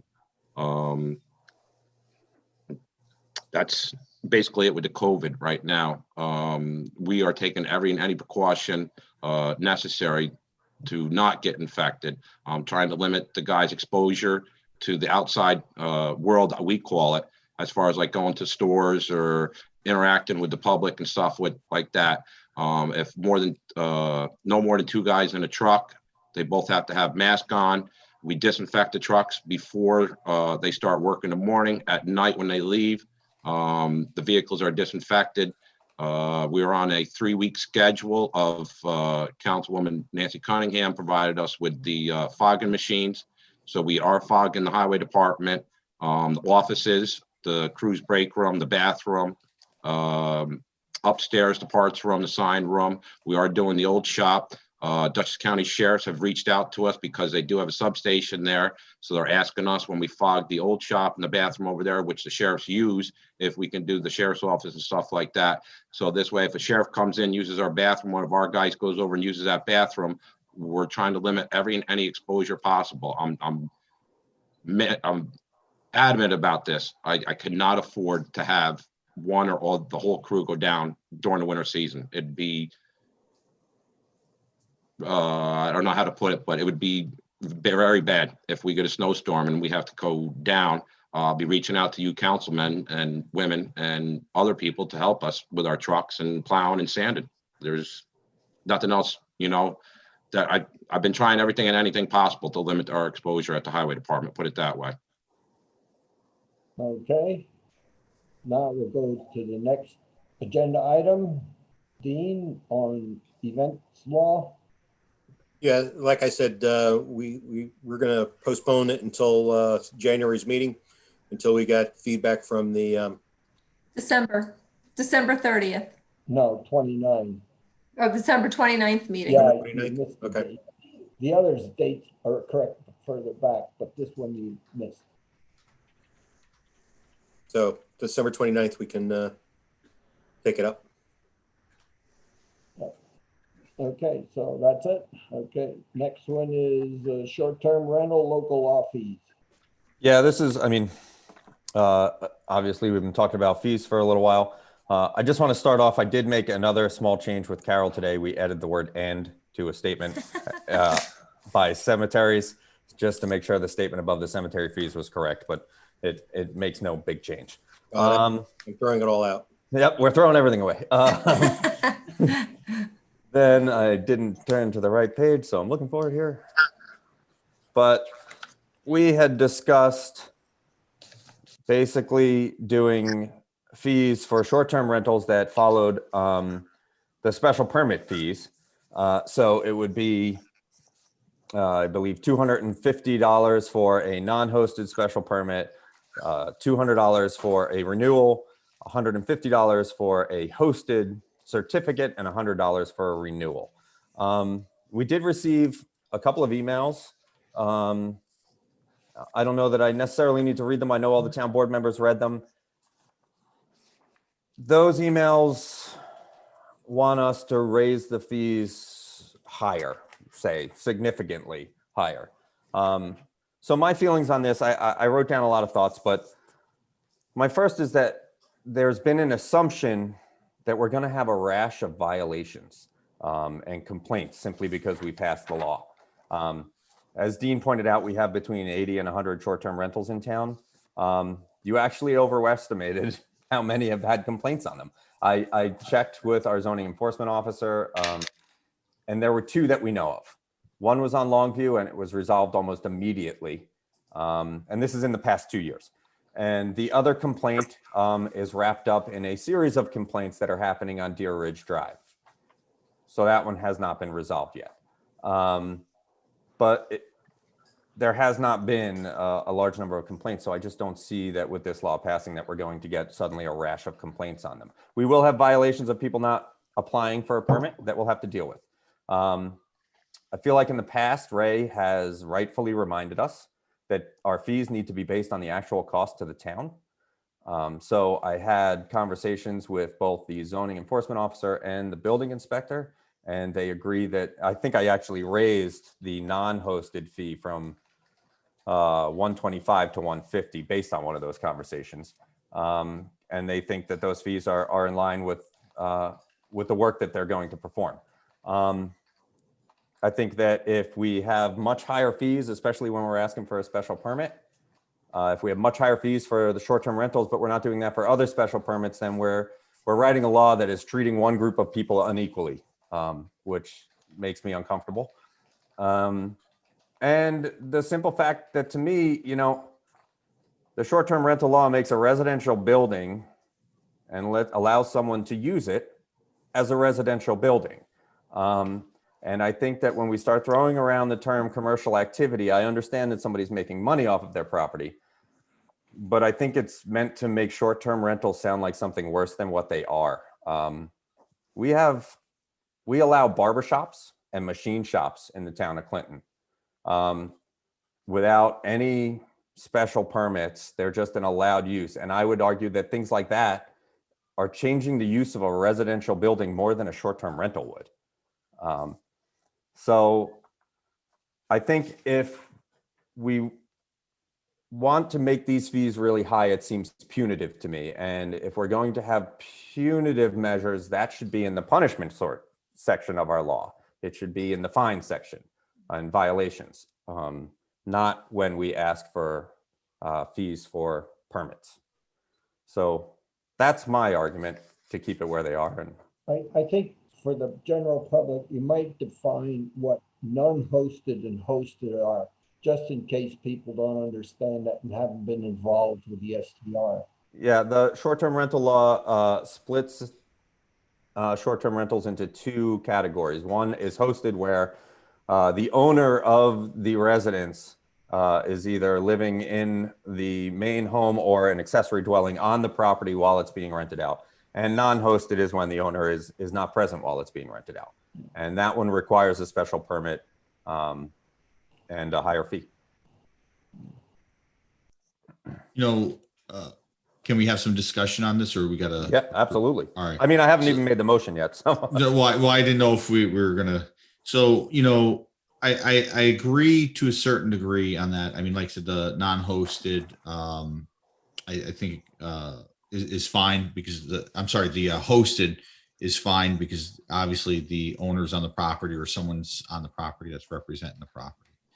I think it is changing, again, it's kind of going back with the, in mind with the event law, that, we're going to get people that are potentially buying several houses and running them. And even, yes, I understand the term residential. It's funny because I always say with my clients, when they say, well, geez, it's a rental house and you're doing work, it's commercial work, it's commercial endeavor. My insurance changes with that because it's a little different.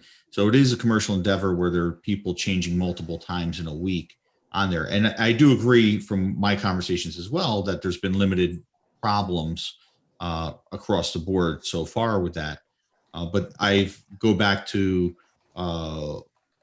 when I was first getting on the board and on working on some of these laws, that there should be a benefit to the town and the town residents regarding the fees. I do understand that the county gets some take in the fees, the taxes for these Airbnbs and so forth. Yeah, they get an occupancy tax just like a hotel does. Yes. So they the person who's renting the place is getting the paying the fee towards that. But I do think it could change. Realistically, if we wanted to do it, we could pass a law and do it too. We could charge an occupancy tax, just like the village of Rhinebeck does. Well, then that might be another way to do it then. So it's as far as it's a benefit to the town. Yeah, I think that's what I'm looking at because we're a bedroom community by nature in here. And we have limited commercial establishment to benefit that, have a tax offset for our residents. And most of us accept, we pay more taxes because we have less commercial areas.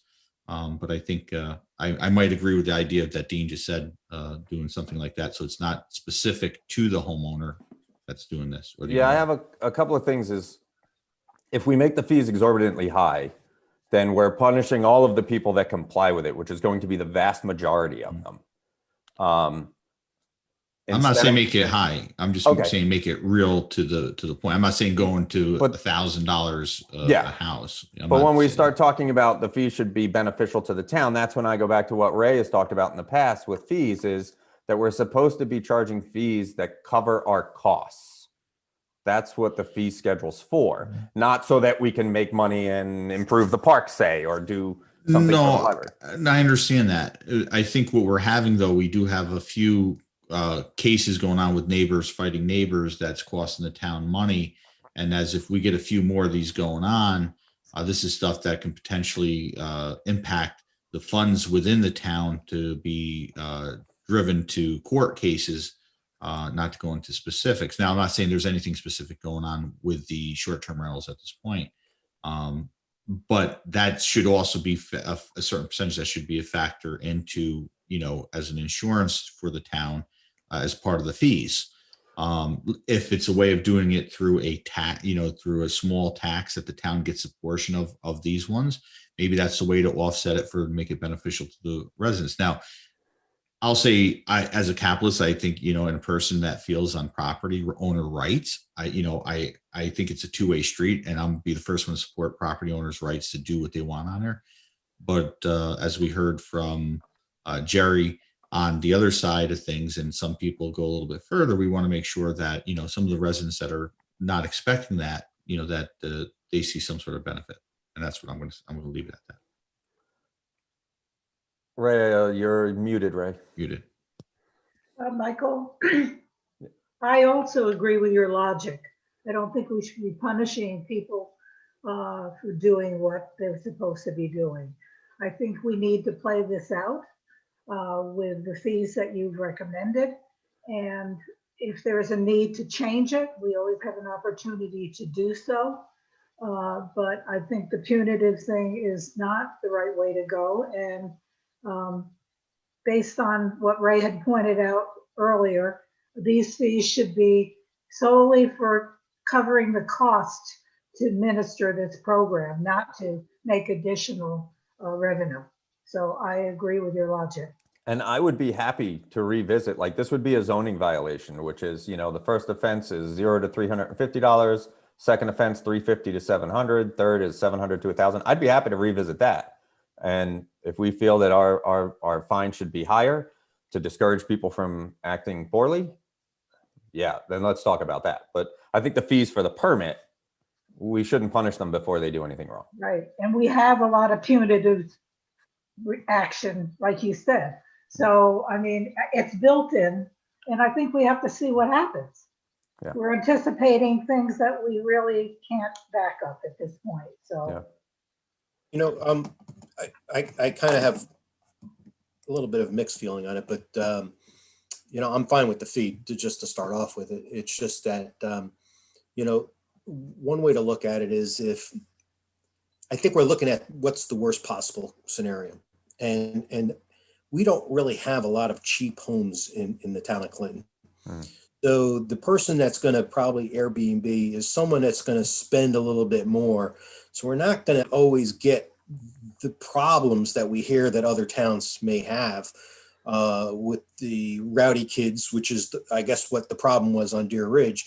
And maybe it's because I don't know what that house is. I haven't driven by it, but maybe it's a lower scale house, and maybe that's where the problem is. But some of these Airbnbs are like the one on Sunrise, I think, is getting like $10,000 a day or something ridiculous. So I don't see that we're going to have a problem. And looking at just for the fact that if I rent, let's say, my house for 6 months at a time, I don't have to comply with any of this. So really all I'm doing is I'm renting maybe 6 times to 6 different families. And what's the difference? That the impact is still the same. You still have people coming and going into a house. So I don't really see it per se a problem. And I would focus per se on the violations more so than the fee itself, because it shouldn't be that the town is there to make money. So I don't think the town should be a money generator. And I do believe that someone should be able to use their property as long as they're not hurting, just, interfering with their neighbors, enjoyment. Well, go ahead, Ray. I'm going to let you. Yeah, I agree with the fee schedule. I have no problem with that. I want people to realize that the fee schedule is just one piece of the cost of getting your permit. You got legal notices, you got letters to your neighbors, you got all kinds of stuff associated with the permitting process. And they got to pay for that. We're not paying for that. That's out of their escrow or their pocket, however you want to call it. So we're covered with some of those things, okay? Now, the other thing, you're saying, well, we want to increase the fine structure. Unfortunately, New York State law does put limitations on the value of fines for certain types of actions. So you can't make it $2 million for 5 times and something like that. So you got to be careful with saying that you just want to increase fines. You just can't. You got to follow what is allowed by law. And it's by the categories of a misdemeanor, A, B, C, or whatever. I don't know. It's a whole another set of numbers you got to go through. So yeah, I mean, the reality is that, someone does something, we're not going to fine them for like the first incident. We typically work with people to remedy the situation. And most people they don't want to be fined either. They want to remedy the situation. And so the fine is there when people are not remedying the situation. That's what it's supposed to be. And that needs to be stringent enough that people feel the sting that they're not going to kind of push the envelope. I mean, we had the one particular property, not to mention names, that was using it to grind stumps and didn't care about the fines because they were less than what his revenue was. Let me say something just as far as the fines, which is kind of offbeat, but it kind of would have something to do with it. Some of the with the cell towers, right? We at points we had where renewal and it's just cheaper to pay the fines for running what they're running in the past. Does that have any merit as far as that? You make a fine that's low, and I'm not about fining someone. I'm really not. What I'm about is most of them. I want to just say there's a difference of running a hosted and a non-hosted. And if someone's charging hypothetically $10,000 a day for, bless them. I think that's the capitalistic way. I'm 100% for that if they can do that and get it. But it changes the dynamic. It's a commercial venture where people are coming and going. There's a difference of someone renting out for 6 months. I rent my house out for 6 months. Out of that, the neighbors are going to see the same people coming and going. Again, I don't think, or maybe it's the initial special permit fee, and then the renewal's a little bit lower on that. But I don't support 100% of going at $250 for the initial. The renewal, fine. After they go through it, I'll make sure give them some sort of incentive. Thanks. Nancy said it previously that you can always change the fee structure. If after a year we find out it makes no sense or it's too big or too little, we change it. We've been doing that for funerals and everything else, the cemetery work. We sort of didn't know what to do, and we've sort of now gotten a set of numbers that reasonably reflect what should be done. And I think the same thing happens here. Yeah, I agree. All right, so I'm going to make the motion. Go for it. I make a motion to approve the following resolution. Be it resolved that the town board approves resolution number 52 of 2020, a resolution adopting a new fee schedule dated December 8th, 2020. Is there a second? Second? Michael, second. Okay, I think we had all the discussion, so let's just jump in to vote. Oberly, aye. Cunningham? Aye. Giuliano? No, based on the non-hosted. Not for Dean Michael? Aye. Witten? Aye. Motion carried. Next one is approval of highway bids. Highway bids meaning we're not buying highways, we're buying supplies for the highway department, just so the community understands what it means. Can we put a toll on that highway? There we go. Revenue. We could each take turns and sit at the booth. Yeah, there you go. We can get an Easy Pass account. And That's right. There we go. Yeah. All right. So I guess this is to go over the highway bids, as Ray said, that we got. I'm going to make the motion, and for discussion, Todd, if he wants to bring in on this is why he kind of came in here. So I'm going to make a motion to approve the following resolution. Be it resolved that the town board approves awarding the 2021 highway bids to those vendors highlighted on attachment AA 2021 highway bid result. Is there a second? Dean Michael, second. Cunningham, second. Go ahead. Okay. Now we have discussion. Just let you guys know, as you guys see, Carol Jean helped me, the town clerk, with giving you guys a spreadsheet and everything. Some of the bids I came off of Dutchess County's highway material bid list. So some of those culvert pipes, grader blades and stuff like that, it was cheaper for us to go off Dutchess County instead of going with the vendors that did that I reached out to for bids and stuff.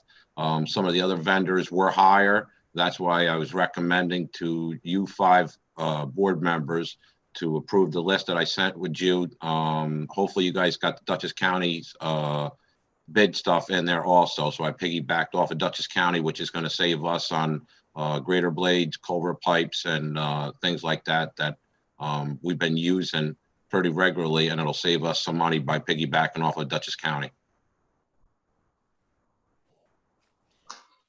Yeah, the other thing I'd like to mention, it's not shown explicitly here because we've been doing it, is we used to go with state bid on salt. And at one time it was like $95 a ton. The county also got upset with it. So the county went out and we got it down to like $75 a ton with the county bid. So we swapped over and have been using the county bid ever since. So that has saved us tremendous amount of money now. It's under $60 right now, Ray. I believe it's 50. It's either $57 or $58 and change a ton shipped to us. Yeah. Going off Dutchess County. What happened was the Dutchess County Highway Superintendents did an estimate of our average salt usage for the winter season. They took all those numbers and put it out to bid, and that's how we came in with Eastern Salt. That's the ones you see off the New York State Thruway going towards Albany on the right-hand side. Those brand new buildings on the right-hand side, that's where our salt's coming out of now. They're the lowest bid for Dutchess County for us. That's where our salt is being pulled out of right now. I just wanted to mention, we've been doing this before, but we now are expanding it into other products. Any more discussion? Okay, make the motion. Oh, we did do the motion. Okay. So we'll do a roll call vote. Oberly, aye. Cunningham. Aye. Mike Giuliano. Giuliano. Aye. Dean Michael. Aye. Witten. Aye. Motion carried.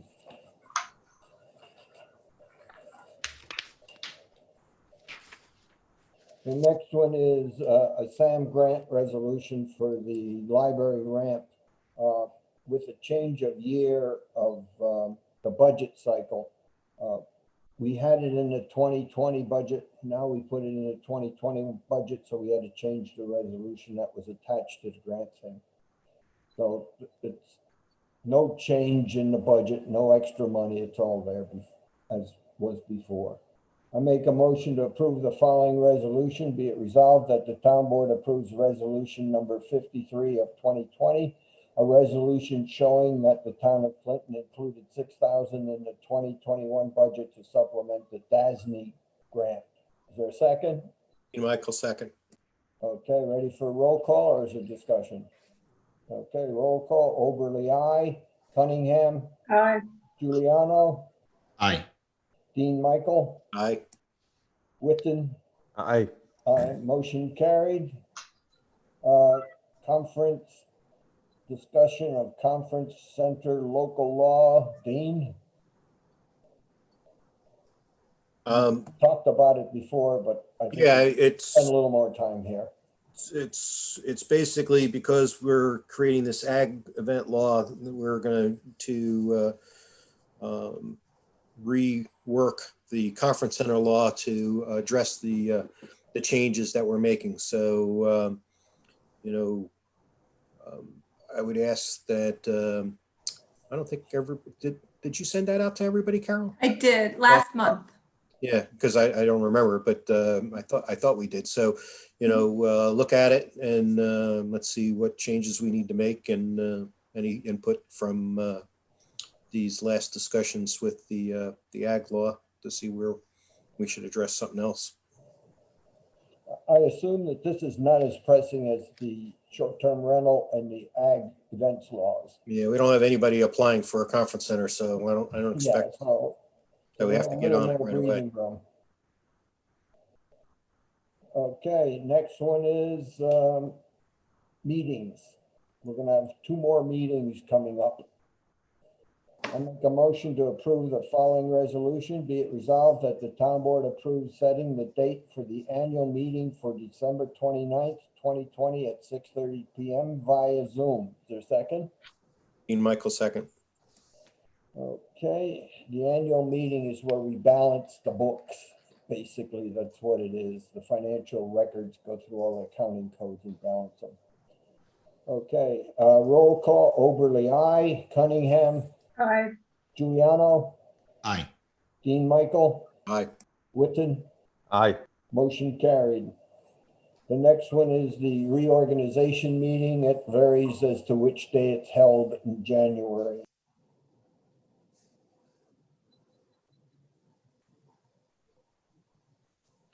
Ray, you're muted there.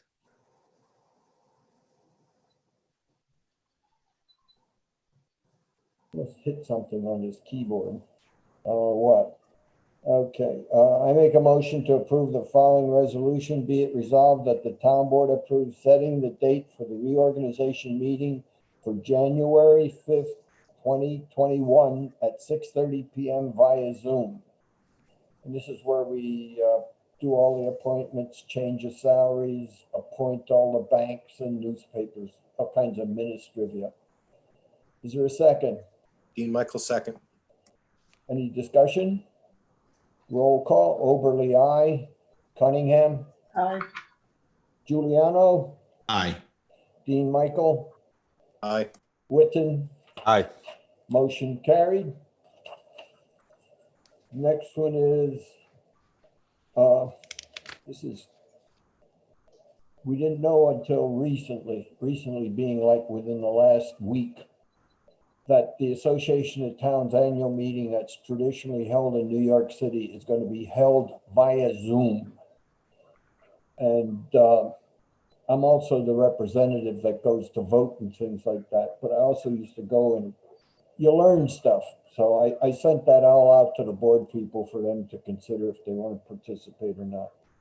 I make a motion to approve the following resolution. Be it resolved that the town board approves Supervisor Oberly's virtual attendance at the Association of Towns 2021 virtual conference from February 14th, 17th, 2021 at the cost of $100. Is there a second? Dean Michael, second. Any more discussion? Yeah, I mean, it's so cheap. I would basically kind of recommend that we all do it. Well, whoever wants to, just let me know. I sent it on the email and we'll coordinate it and we'll use the credit card. I mean, are they going to be doing the breakout sessions with all the different venues like they did? Yeah, well, you actually. It's been 13 years since I went to one, so. You have one more month after the close date, so it would be March 17th to take the classes if you don't take them on those 2 days. So you can view the videos. Yeah, they're online. Yeah, I would want to do it. Yeah, so I mean, I sent you all the information yesterday or today. I lost track because I just got it. Okay, roll call vote. Oberly, aye. Cunningham, Aye. Giuliano, Aye. Dean Michael, Aye. Witten, Aye. motion carried. Okay, Witten, you got a statement here? Yeah, sorry, hold on. I received an email from Brendan Carney, our county legislator, and she wanted me to read a statement for her. Slate Quarry Road has long been a dangerous passage through Clinton and Rhinebeck. I have worked hard with local residents, town officials, and the county to find solutions to its hazards. I'm pleased to share this update. A safety assessment of County Route 19, Slate Quarry Road, was concluded in 2019. The Dutchess County Department of Public Works reviewed this assessment and explored options to help mitigate concerns. Although the COVID pandemic has caused delays, the department has pursued possible remedies and remains diligent in their efforts. An engineering survey of the roadway topography was commissioned and is near completion. Dutchess County Department of Public Works recently announced resurfacing of 2.5 miles of Slate Quarry Road. This project resurfaced the roadway with new high friction asphalt from Zipfelberg Road to Center Road. The existing pavement has lost some of its friction characteristics, which creates safety issues. The new high friction asphalt addresses those issues. New high reflectivity signage will also be installed to improve driver awareness and safety. Dutchess County DPW continues its efforts to improve safety. Regarding motorists traveling at excessive speeds, at my request, the Dutchess County Sheriff's Office has increased patrols. I will continue to push for safer driving conditions for both Clinton and Rhinebeck. I also had one other thing I wanted to add that was not here. Recently, I know several people that have come down with COVID recently, and all of them got it by attending a party against all recommendations. So I want to commend Todd Martin for the measures that they're taking in the highway department. And I just want to say that I consider everybody who lives in Clinton my neighbor, and I care about all my neighbors. So please wear your masks. I know the holidays are coming up and everybody wants to go to these parties, but I think we got to skip it this year, and please keep us all safe. It affects every one of us. So follow the recommendations. Thank you. Okay, thank you. Okay, now we go into resignation appointments. There are no resignations. Appointments. Chris? All right, so need to make we have a as Todd talked about, bringing in a part-time person as a backup, or as we say, on-call person if there's an issue to come in here. So I'm going to make a motion that we approve. So make a motion to approve the temporary appointment of Tom O'Brien on a on-call basis from December 8th, 2020 to March 8th, 2021 at the rate of pay for $17.50 if he's driving a non-CDL truck, and $20 an hour for driving a CDL truck. In discussion, he is being appointed as a backup driver in case of illness. Is there a second? Cunningham, second. Okay, any more discussion? Just to point one other thing before Todd was telling me today that he has been a employee in the past for several years with the highway department. So he has experience with the town roads and town equipment.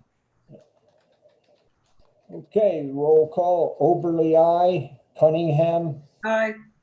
Giuliano, Aye. Dean Michael, Aye. Witten, Aye. motion carried. He's hired. Okay, warrants, Dean. I make a motion to approve the following resolution. Be it resolved, the town board approves the December 8th, 2020 general fund warrant vouchers number 540 through 586 totaling $133,921.18, and the December 8th, 2020 highway fund warrant vouchers number 255 through 277 totaling $28,296.84. Is there a second? Giuliano, second. Okay, any further discussion? Roll call. Oberly, aye. Cunningham, Aye. Giuliano, Aye. Dean, Aye. Witten, Aye. motion carried. Motion to move funds. This is in an effort to keep the accounts balanced so we don't overspend any account. I make a motion that the town board approves the following resolution. Be it resolved that the town board approves resolution number 54 of 2020, a motion to move funds at the December 8th, 2020 town board meeting. Is there a second? Dean Michael, second. Okay, any discussion? Roll call. Overly, aye. Cunningham, Aye. Giuliano, Aye. Dean, Aye. Witten, Aye. motion carried. Supervisor's report. This is the financial record for the expenditures for year to date and last month. I make a motion that the town board approves the November 2020 supervisor's report. Is there a second? Dean Michael, second. Any discussion? Roll call. Oberly, aye. Cunningham, Aye. Giuliano, Aye. Dean, Aye. Witten, Aye. motion carried. Any other business before the board? I make a motion that the town board adjourns the meeting. Is there a second? Hey, I just got two things quick here. There was that high friction that Councilman Witten was talking about. There was, first thing this morning, before 7 o'clock, we had a rollover auto accident on Slate Quarry coming down the hill. And once again, the town of Clinton Highway Department was out between 6 and 7 o'clock this morning. And we sanded and salted that hill for them. The state police doing 5 miles an hour coming down that hill, just about slid into the back of North Dutchess Paramedics ambulance. So on request of the New York State Police, we did salt the new section that the county just resurfaced with this high friction stuff. So I'm not 100% sure that this high friction is going to work as of yet. I know it's fresh and new, but I'm not 100% convinced that this is going to work. I'm going to write letters to the county on this when they redid those sections on our town roads where we intersect with them. For example, Mountain View Road, there's a big dip now coming into that intersection. Lake Drive coming in there with the campers and stuff. We just had a camper come in a couple days ago, and they ripped the bottom jack off the back of their camper. So, I mean, the county's trying to do everything and anything to prevent this, but in the same token, it's also affecting our town roads in that section. As far as plowing and sanding out to those intersections, like I said, Lake Drive, Bartle Circle. I've already been in contact with Bob Balkine, the commissioner, and Gary Cooper, the superintendent for Dutchess County Highways. I'm trying to wait for a call back or a meeting with them on site to explain to these people, you know, our issues coming out to the town roads. It's nice that they're trying to do this high friction. I'm all for safety and everything on that road. I know it's treacherous and dangerous, but I'm looking out for our intersections coming out because they're just worried about the county road and not our town roads. I'm worried about our town roads coming out to the county roads. So that's going to be an issue there that we're trying to rectify with the county. Just to let everybody know. What's that? I thought they were supposed to fix Lake. I thought so. We wrote letters to them and I haven't heard back. And I've got 2 phone calls into Bob Balkine, the commissioner, and Gary Cooper, the superintendent of highway for the county. And I've not heard back from them yet. I'm going to wait and see a little while longer here. And then we're going to take action or something, because those dips coming off with our plow trucks coming out there, we're going to be ripping that up very proficiently, coming out to those intersections to push off and to back up and come back into our roads. It's going to either tear our trucks up or tear their roads up. And I'm not looking forward to tearing our trucks up. I will not tear our trucks up over that. We'll push the snow out to the county intersection and try to do our best to get it off the road. But I'm not going to be tearing our trucks up because of the county's mistake or diligence of our consideration for our town roads off of those county roads. I mean, it's just not economical or feasible for us to be replacing trucks just because of the county's mistakes or not looking at it for our best interest coming off of their road. The minute this meeting wraps up, I'm going to be jumping into another Zoom meeting with Brennan. Can I give her your contact information so she can talk to you about this? She's had some success with the Department of Public Works, getting them to do things. Absolutely. All right. Absolutely. And also, I just one last thing. The 2 new highway trucks are in. They're operational now. We're just waiting for the plates back from DMV, but we have insurance on to them. Training's been done with them and stuff, and I'm looking forward to putting those out on the road for the taxpayers to see. And I'd like to thank all 5 board members and Carol Jean Mackin and Melissa for all the help and support for these trucks and for the highway department. I greatly appreciate all of you guys. Thank you. Thanks, Tom. I got a comment about this friction surface on the road. That's been there to take care of water, not ice. And I think this morning we had a coating of ice, and what that does is it just fills it in and becomes a skating rink. So absolutely, you got to remember that it's not a cure-all for all conditions. It's only predicated on using it for rain or water, fog or whatever, that kind of condition, not snow and ice. So I just make that as a comment. All right. Okay, so let me go back and say, I make a motion that the town board adjourns the meeting. Is there a second? Second. Roll call. Oberly, aye. Cunningham. Aye. Giuliano. Aye. Dean Michael. Aye. Witten. Aye. Motion carried.